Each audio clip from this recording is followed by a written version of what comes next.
Our guest today, Dr. Helene Gayle, is President and Chief Executive Officer of the Chicago Community Trust, one of the nation's leading community foundations. The Trust works with donors, nonprofits, community leaders, and residents to lead and inspire philanthropy that improves the quality of life for the residents of the Chicago region. She was named one of Forbes' 100 Most Powerful Women, Foreign Policy Magazine's Top 100 Global Thinkers, and Newsweek's Top 10 Women in Leadership. Dr. Gayle has authored many articles on global and domestic public health issues, poverty alleviation, gender equality, and social justice. Her contributions have been honored with awards from Columbia University, Barnard College, Spelman College, Bryn Mawr College, the National Foundation for Infectious Disease, the U.S. Public Health Service, and AARP, among others. She has received 13 honorary degrees and holds faculty appointments at the University of Washington and Emory University. Please welcome our very own Dr. Helene Gayle.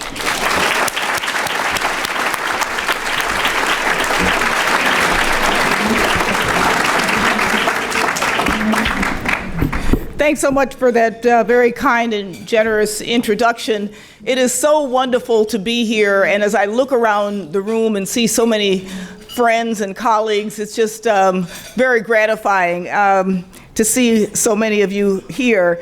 Want to really recognize, there's too many people for me to start recognizing, but I want to recognize our elected officials, of whom there are many, but particularly President Preckwinkle, who was there at our front table. So many other, Juan Salgado, who's right there, head of city colleges, and so many others. I know Anna Valencia's here, Candace Moore, Lisa Snyder-Fabes, but so many people who are in this room who have been part of making my last 2 years such an incredible, incredible experience. And as I have said so many times, oh, and I forgot to mention John Palfrey, who's sitting here. Many people don't know he is the new head of MacArthur, one of our new colleagues, so just want to recognize John. You know, when I took this job a couple of years ago, I really didn't know what I was getting myself into. I didn't know a whole lot about community colleges. I didn't, community foundations. Didn't know a lot about Chicago, had never lived here, but it's really turned out to be one of the most gratifying experiences of my life. And so much of that is because of people in the room like you who made it their business, like my social secretary over there, Les Coney, to make sure that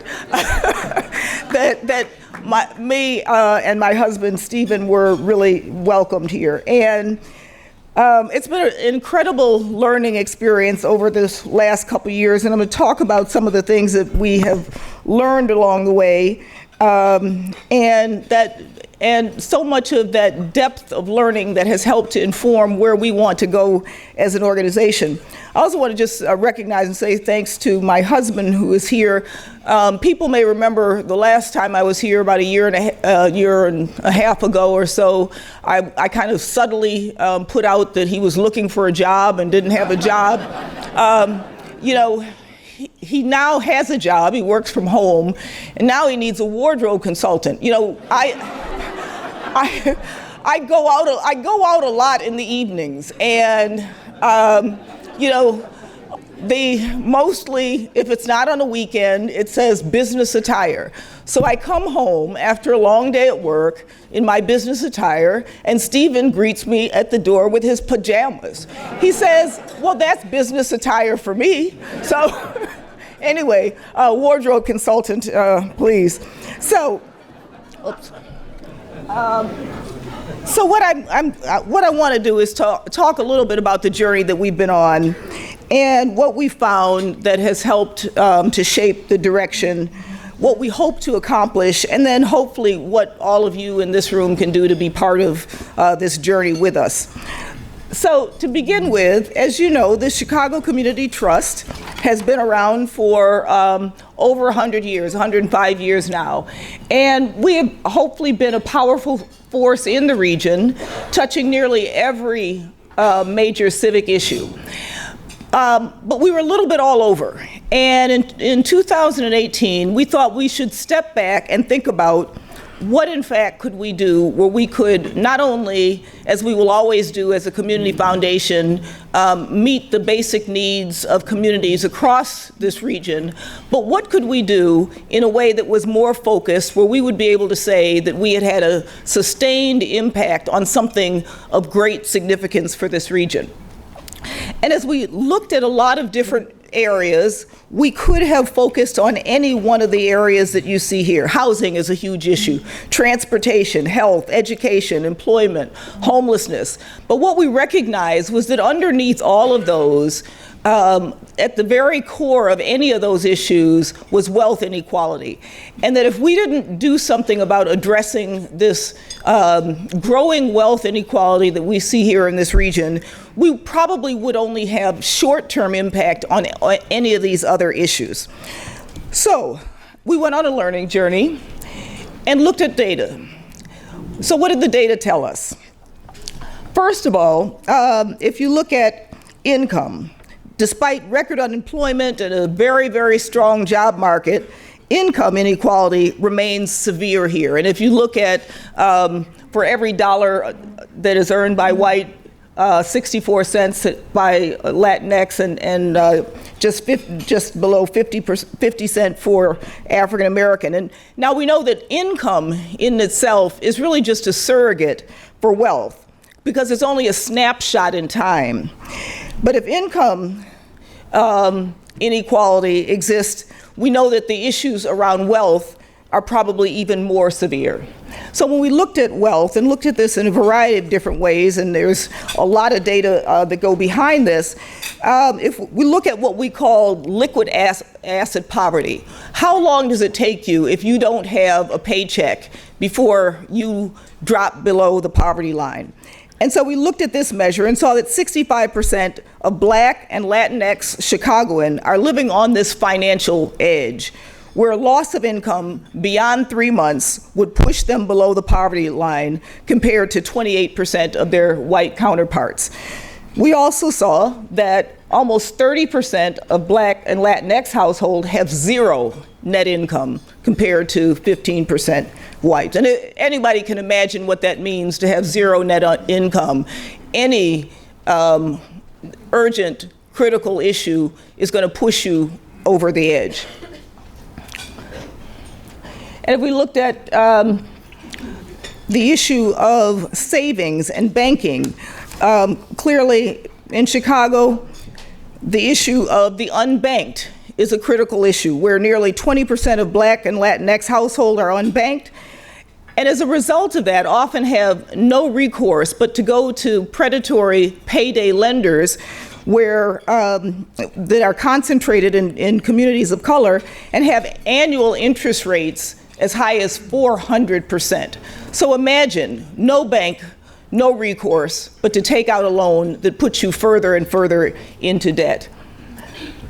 In addition to that, if we think about from a neighborhood level and what we need to get economic vitality going in our neighborhoods, we see that while public sector and philanthropic dollars often do go to poor communities and communities of color, if we look at private investment, which is the investment to spur economic vitality within neighborhoods, you see the investments, by and large, private investments are going to majority white neighborhoods compared to Latinx and Black neighborhoods. So where the investment is most needed, private capital, there is clearly a mismatch. And if we look at Chicago compared to the rest of the nation, and a lot of times we don't have all the data that we would like to have about this wealth gap, but we know that the wealth gap is growing nationally everywhere. However, if we look at where we rank as Chicago compared to the rest of the nation, when we look at national data, we can only imagine that those data are even worse if we think about Chicago. So Black unemployment, 3 times higher than the national average. our 30-year life expectancy gap is the largest in the nation. And many people saw that report that just came out that said if you were in Streeterville, your average life expectancy was 90 years, but if you lived just 9 miles away in Englewood, your life expectancy was 60 years. So this 30-year life expectancy gap, which is larger than any other city in the nation. Greatest population loss of 10 largest metro areas. We can't continue to expect economic growth if we're losing population, and regional growth rates 67th among the 100 largest US metropolitan economies. So how did we get here? I could give a separate talk on our learning journey. We went on a journey to understand a lot of the issues that were never taught in school about our history and how bad policy decisions stemming from the end of slavery and our poor immigration and immigrant worker policies led to these inequities that we see today. Bad public policy based on racism and discrimination got us to where we are today.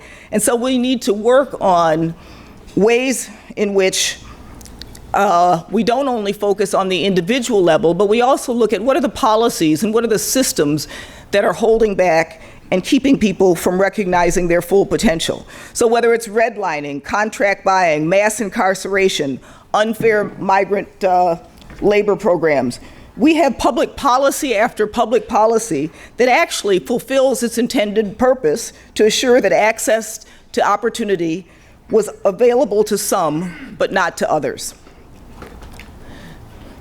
And this inequity that we talk about is not just an issue for Black and Latinx communities. Inequity affects the entire region. And while I approach this work from a social justice lens, fairness and justice says that everyone should have the opportunity to realize their full potential. In the end, we all pay a great economic price for the inequity that our region faces. We know from studies done that the system of segregation costs the region somewhere in the neighborhood of $4 billion annually, and that if we were less segregated, the Chicago region's gross domestic product would rise by approximately $8 billion. The economic cost is great, but more than just the dollars and the cents is what it does to the soul and spirit of families, people, and communities. Disinvestment, marginalization, being relegated to second-class citizenship. So these are all the things that we looked at as we thought about where we could have our greatest impact on addressing challenges in this region. I think this report that CMAP put out just last year says it best: unequal access to economic opportunity is holding all of Chicago back.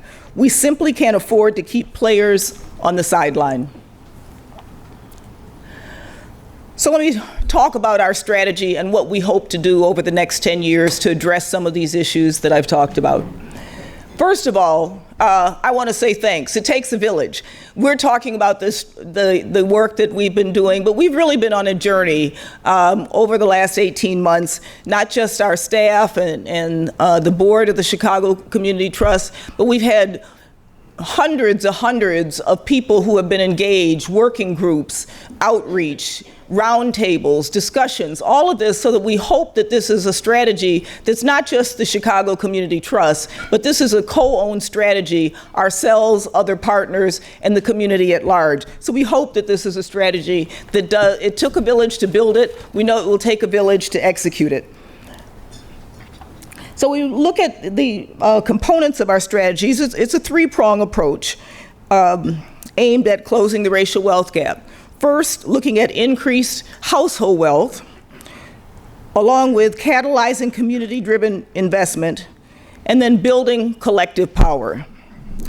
While these areas and these elements will be our highest focus as a community foundation, we will always support key basic needs throughout the community, and we will always maintain our commitment to making this the most philanthropic region there is in the nation. So this is our focus area, but that doesn't that doesn't leave aside our evergreen commitment to the whole community and to our focus in philanthropy. So let me just take you through the elements of this very quickly, just to give you an idea. So if we think about what does it take to increase income at the household level, increase household wealth, it's the combination of increasing incomes, building assets, turning that income into assets, and then making sure that we reduce debt. So it's income plus assets minus debt. And if you look on that, it gives some examples of some of the kinds of things that we want to be involved in around increasing incomes. Skills training and access to career pipelines, apprenticeship. Also looking at some of the policies like earned income tax credit, an expansion of earned income tax credit, which can help to build financial stability at a household level. Building assets through things like home ownership, entrepreneurship, and again, looking at policies like baby bonds or child savings accounts that can help to create assets that can then be used and transferred. Reducing debt, talked about the issue of payday loans, discriminatory fines and fees. And I know Anna Valencia is here, and city clerk's office did a lot, and really pleased that the city council recently passed an ordinance to start looking at these discriminatory fines and fees, and that work will continue. Bail bond reform, et cetera. So I think looking at these issues of increased income, building assets, and reducing debt. Catalyzing community-driven investment. And I'm really thrilled about this because, there's so much going on now, whether it's the Invest Southwest or Neighborhood Opportunity Fund, et cetera. There's a lot of things going on throughout the city that has recognized the importance in investing in disinvested communities. But we know that to do that and to do that well, there are a few things that we want to work on. First of all, building a foundation. How do you build a foundation? How do you make sure that the organizations that are working on the ground to make those investments actually effective have the capacity? So we want to invest in capacity building for Black and Latinx community investment organizations. Want to take collective action. So really looking at how do you work across sectors. We know that to really make these investments work, it's not one sector or the other, but we're going to need to build new cross-sector platforms that will be able to take on these issues, and then changing systems, and particularly new ways of financing, innovative finance, looking at mechanisms that already exist, TIF reform, opportunity zones. How can we use those in a way that actually drive resources to communities that need them most? And then finally, building collective power at the community level. How do we make sure that we are connecting networks of leaders, elevating the community voice, and then providing a platform for communities to work together and have actions that create change. So we think of this as our people, voice, and action, and how do we actually build that collective power at a community level that enables citizens to take part in creating their change in their own communities. So our vision is of a thriving, equitable, and connected Chicago where all people of all races, places, and identity have the opportunity to reach their full potential.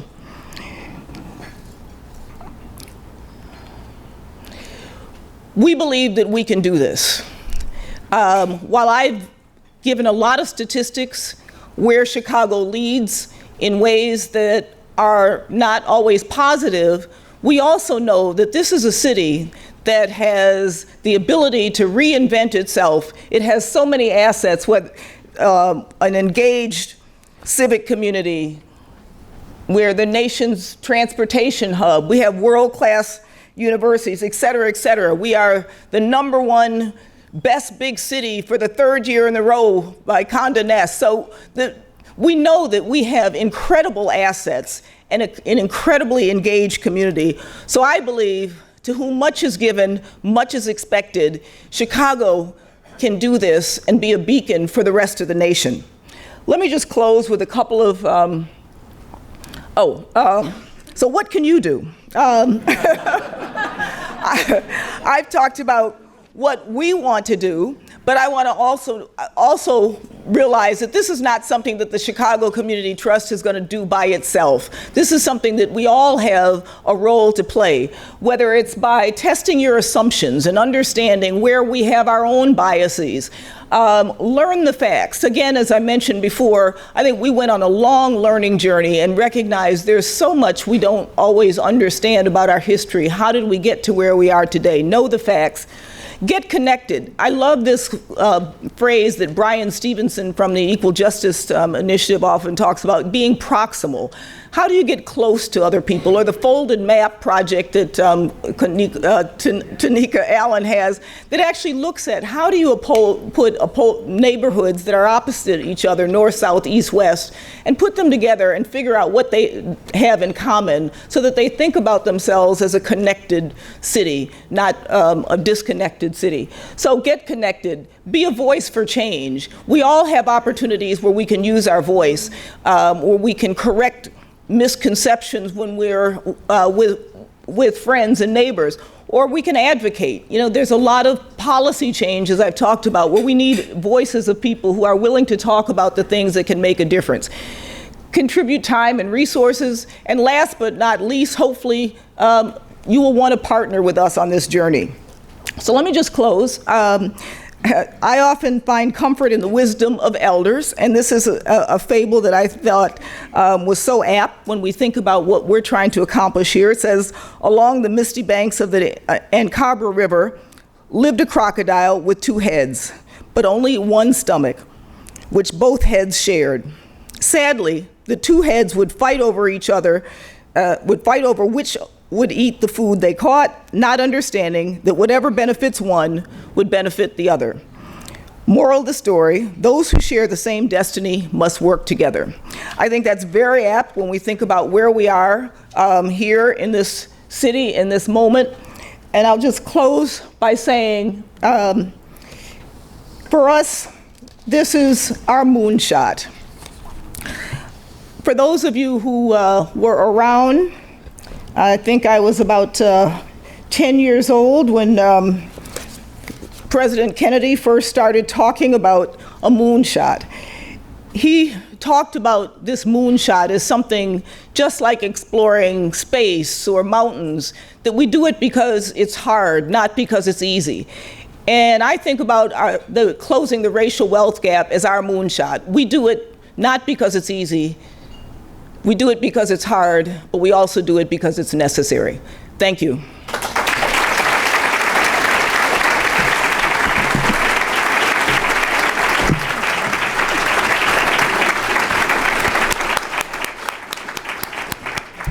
Thank you, Dr. Gayle. I was remiss earlier in not acknowledging a couple of people who are with us today. Candace Moore, the first ever Chief Equity Officer for the City of Chicago.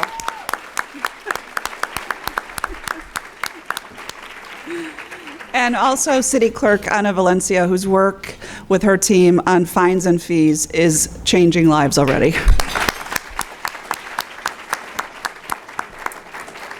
Okay, so we have a few questions. Just a reminder, blue slips on your table. I'm going to start. Okay.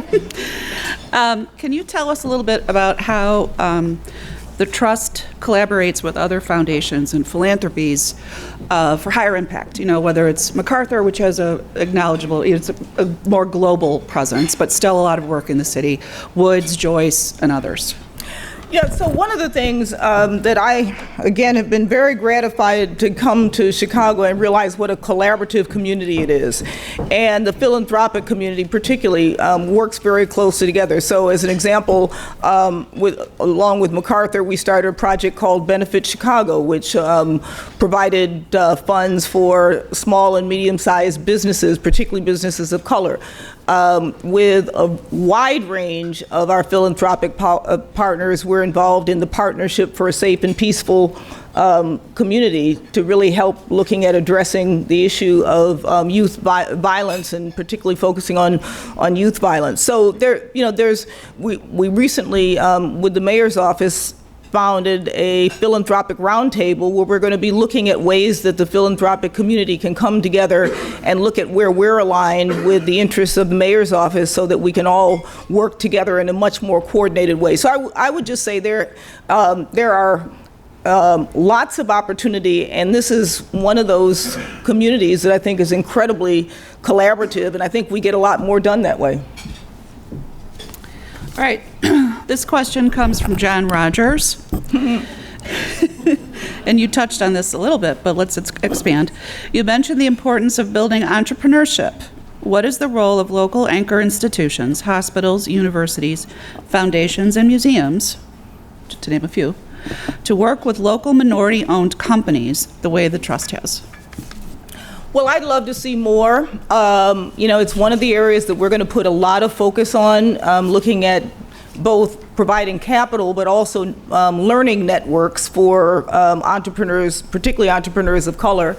And I think that there's lots of ways that organizations, whether they're philanthropic organizations or, I look at the collaboration of West Side United, where the different hospitals on the West Side have come together and are looking at the social determinants of health, which include things like economic development and jobs. And they're actually using their balance sheet, they're using their own assets to actually create jobs and create opportunities. So I think everyone should be thinking about how do you use your institution in ways that can actually give others opportunities. And I think this investing in entrepreneurship is one where we think there's lots of returns. You create jobs, you create income streams, and it helps the vitality of a community. And I think ultimately it gives community hope. When they start seeing businesses spring up in their neighborhoods again, I think it's a sign that, we're open for business. Yeah. Thank you for that. Let's go to a few from our online submittals. Okay, I may not pronounce this correctly, so excuse me if I don't. Zwaya McElrath? Are you here, miss? Okay. Got it. Okay, got it. From Europe, what are some of the key factors driving wage disparity among young adults? Is it education, skills training, stable housing, or access to jobs? And how do we solve to those areas of concern? Yeah, well, I think it's all of the above. I think sometimes it's a matter of skills. Sometimes it's a matter of homelessness. Sometimes it's a matter of lack of access and actual having jobs available. I know there's a lot of great organizations that are working on some of those, and I think thinking about how can we scale up the ones that work best. How do we make sure that we're doing the right analysis so we know what the obstacles are for any given cohort of young people? But I think there's, sadly, it is not a one size fits all or one simple answer to what is a complex problem. Oftentimes, young people who are coming from neighborhoods of concentrated poverty where they have not had the opportunity. Mm-hmm. Okay. This one comes from Andrea Ortez, the Partnership for Resilience. How is the CCT's new strategic vision intended to support the greater Chicagoland area, specifically efforts in the suburbs aimed at providing relief for families that could not find stability in the city? Yeah, and so we want to work on both sides. We hopefully will work on communities where there's been lack of investment within the cities so that those become neighborhoods where people want to move back, but we also know that there's been a lot of people pushed out into the suburbs, and so we're working particularly right now with President Preckwinkle and others in the south suburbs, really helping to develop some of the infrastructure there, both the civic infrastructure as well as the physical infrastructure itself, so that neighborhoods and areas where there are now pockets of poverty outside of the city are also getting that kind of support and assistance. So we are a regional foundation, although a lot of our focus is within the metropolitan Chicago. We also work regionally, and particularly looking at this issue of the suburbs. Okay. This is from Deb Schleiss, Chicago Child Care Society. How does the trust engage donor-advised funds holders to support the trust strategic plan? Yeah, it's a great question. You know, one of the things that we feel is an advantage having decided on a particular area of focus is that we can now work with our donors to say, here's something that we think can make a big difference if you invest with us. And so we're looking at a lot of different ways of co-investing. And I think in the past, while we were able to provide our donors and people who were donor advised fund holders ideas about good organizations and organizations that were doing a good job. But I think now with this focus on closing the racial wealth gap, you know, we will have specific offerings that we can talk to our donors around. And so we hope that we will be able to align more of our donors to support some of the work that we're doing. As an example, we just had a grant to provide support for entrepreneurs of color. And we got a large number of grant applications in and weren't able to fund all of those, but they were really, really great proposals. So we've now talked to some of our donors who were asking, do they want to co-fund these? Because these are great opportunities to actually build the entrepreneur infrastructure, and we love to have other opportunities like that where we can do co-funding with our donor advised funds. Matthew McFarland asks, he's with the Bail Project Chicago. Could you please elaborate on how bail reform directly impacts closing the racial wealth gap? Well, I think you know, for many families who have to make a choice between whether they pay a medical bill or whether they pay a bail bill, you know, I think oftentimes for crimes that are small crimes where the person is no risk to themselves, their family, their neighborhood, their communities, you know, it's making people make very tough choices with very limited resources. So we're looking at that as an issue. Is that a way in which we can help decrease the debt that people get into? And we often talk a lot about assets, but we don't talk as much about the debt and what are the things that plunge families into debt. And when you have a loved one who is incarcerated, you know, that becomes a priority. But oftentimes when people don't have the financial wherewithal and they end up going in debt, they end up having to borrow money, they end up going to predatory lenders. So, you know, we think it has a huge impact on the wealth of families. Mm-hmm.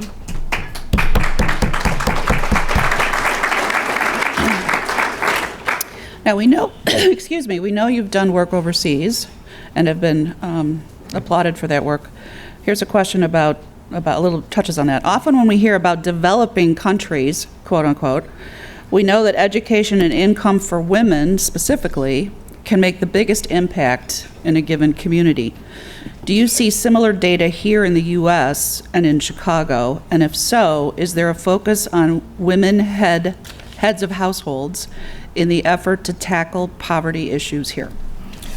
Yeah, we know that just like overseas, oftentimes women head of households have less opportunity for economic stability. You know, so some of the things we've talked about as an example, you know, could we expand the earned income tax credit? It's a policy that exists. If it was expanded, if it was made more usable, if some of the restrictions on earning income that then takes you out of eligibility for earned income tax credit, if some of those things could be shifted so that they actually meet the needs of working families more often, and many times that's women. You know, I think there are a lot of things like that where we do need to think about what's the impact, particularly on single women-headed single households. Women, yeah. So you know, it is an area of interest, but we want to look at it based on, you know, where we think we can have the greatest difference. Mm-hmm. Okay. From Sonia Malunda, Associated Colleges of the Midwest, how will you measure success? Oh, I had a whole slide on there. So we have 10-year goals, and we have goals that are based on both what do we want to see happen. You know, so for instance, in the strategy that focuses on neighborhood investment, we want to make sure that we are measuring that there's actually more investment going into some of the neighborhoods where investment isn't currently flowing. When we look at the issues of increasing collective power, we want to see that neighborhoods are actually taking more actions than they would have in the past. We want to look at medium income as well as the difference in wealth over time between Black, Latinx, and white households. So we'll be measuring median wealth to be able to actually look at that over time. So, we really have looked at how are we going to have metrics that demonstrate we're making progress against the different strands that we've developed. And if anybody wants to really geek out, and we'll be happy to show you all of what we've done around that, metrics. Okay, Alicia Tate from Cabrini Green Legal Aid. At what point do we explore dismantling some of these inequitable systems, like criminal justice, as opposed to reforming them? How do we begin creating new systems that work for people? Yeah. This is a little light question. Yeah. So I'm not even going to pretend to really answer that question. But what I will say, and in all seriousness, and I've said it before, bad public policy got us to where we are, and it's only by looking at better public policy that we're going to really have the sustained impact. And so I think we have to be willing to be bold and look at what systems either no longer work, don't work well for everybody, and then what can we do to revise those systems. I'm not sure we're going to start a revolution tomorrow, but I think as we continue to look at what are the things that are holding people back from realizing their potential, what are the obstacles, and what are some of the systemic ways in which that occurs, I think we have to be willing to actually tackle some of those systems that were designed to keep some people behind. And I think unless we attack some of those systems, we are only going to continue to have short-term gains and not have the longer-term impact that I think we want to have.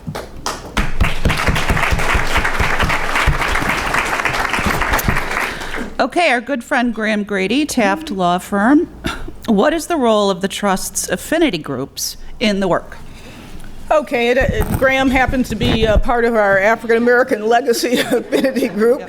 Yep. We created these affinity groups and feel like they're an incredibly important part of our organization in kind of a bi-directional way. We want to make sure that as we have kind of gone on this journey and carved out this territory, that our affinity groups are also thinking about how they can contribute, but we also look to our affinity groups who often fund small grassroots organizations that we may not be working directly with, are also able to feed that back. What are you hearing? What should we be doing differently? And so we really look at our affinity groups as both organizations where hopefully we can influence the direction of their work, but also that they can help to be a voice for the communities that we hope to be responsive to. All right, Manzi Smith, thank you for this question. You mentioned African American and Latinx. What about Native Americans in the area who have essentially been erased from Chicago history and have become invisible? Yeah, and we put a real focus on African American and Latinx population. Both are about a third of the population here in Chicago. And so, if you look at it from a numerical standpoint, where you're going to make the biggest difference, and where have the differences been most sustained, clearly, a focus on Latinx and African American community is going to bubble up. On the other hand, we know that a lot of the things that we're doing will have impact far beyond Latinx and African American communities. Particularly again, if we think about the policy realm, if we're able to really look at some of the policies that are discriminatory or policies that could actually have an impact, if we're able to bring economic vitality back to neighborhoods where there has been a lack of economic engine, I think there's a lot of those sort of things where I think we believe that it will lift boats beyond just African American and Latinx community. But I think that doesn't, again, we're a community foundation, and while this is a specific focus of ours, that doesn't mean that we're not going to think about the needs of the whole community. And I think when we think about issues of homelessness or hunger or violence and other issues that we still are focused on and we still provide resources for, they oftentimes they often affect more than just African American and Latinx community, and they affect communities who are living in poverty or living in difficult circumstances across the board. Mm-hmm. This comes from Suzanne Malik McKenna, who is curious about how you hold your organizations accountable. Now, organizations, I'm assuming, is grantees? Yeah, okay. Hold your grantees accountable so as not to actually exploit Black and brown communities. Well, we have a fairly rigorous due diligence process. We fund organizations that have a track record of working with African American and communities of color. We also look at the representation of people of color in leadership, people of color on their boards, et cetera. So, we really do try to make sure that we're working with organizations who are of, by, and for the communities that they serve.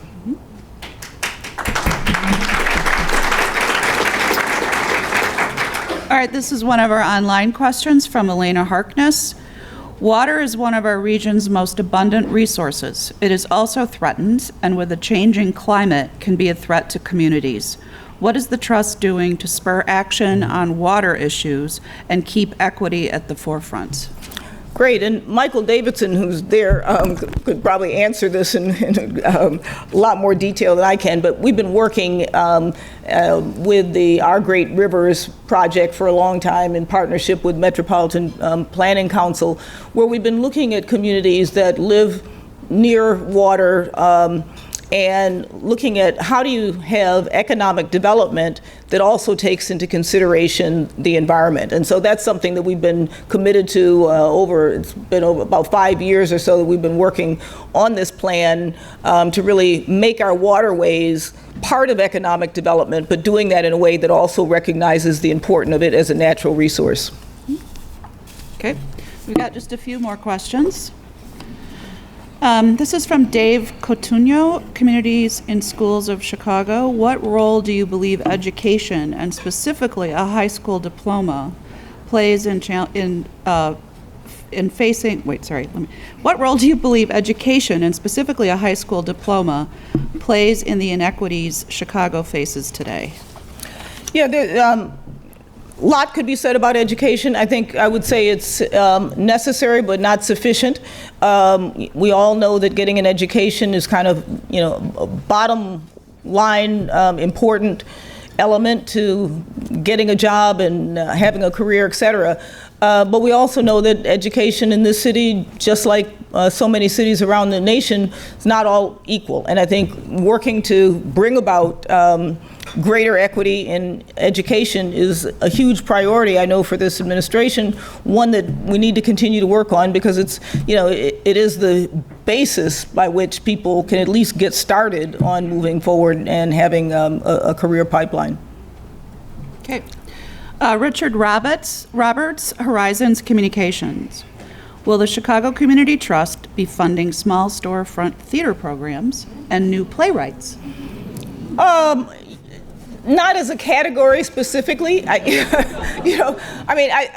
want to look at building vibrant neighborhoods. That could be part of it. Yeah. We don't have a program specifically for that, but we do believe that arts and culture are part of building vibrancy within communities. We don't have an arts and culture portfolio. We have really kind of integrated our work against our goal of closing the racial wealth gap, but as we think about what creates vitality in communities, arts and culture is one of those things. So. Mm-hmm.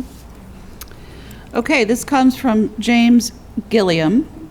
How can we, as a responsible group, push out predatory issues in Black and brown communities? Regulate them as we regulate banks, ... When you say predatory issues, I guess you're talking about things like predatory lending, and so it's an area that we're looking at. I think there's two sides of it. There's both, can we get financial institutions to develop products that would be more flexible and meet the needs of people who may not have the same type of credit and credit worthiness that you and I might have. So can banks think about more flexible ways? Can banks think about ways that actually lend to people who would be considered otherwise high risk? And then in addition to that, can we look at caps? Other states have developed caps on interest for payday lenders. So I think we want to work on both sides. Both, can we develop regulations to cap that interest rate so that there's not this runaway 400% interest rate for predatory lending? But can we also work with financial institutions to make it easier for people who are still in the process of building their credit rating and make it flexible and easier for them to do that so they don't end up having to go to a payday lender? Dr. Gayle, we want to thank you very, very much for coming today.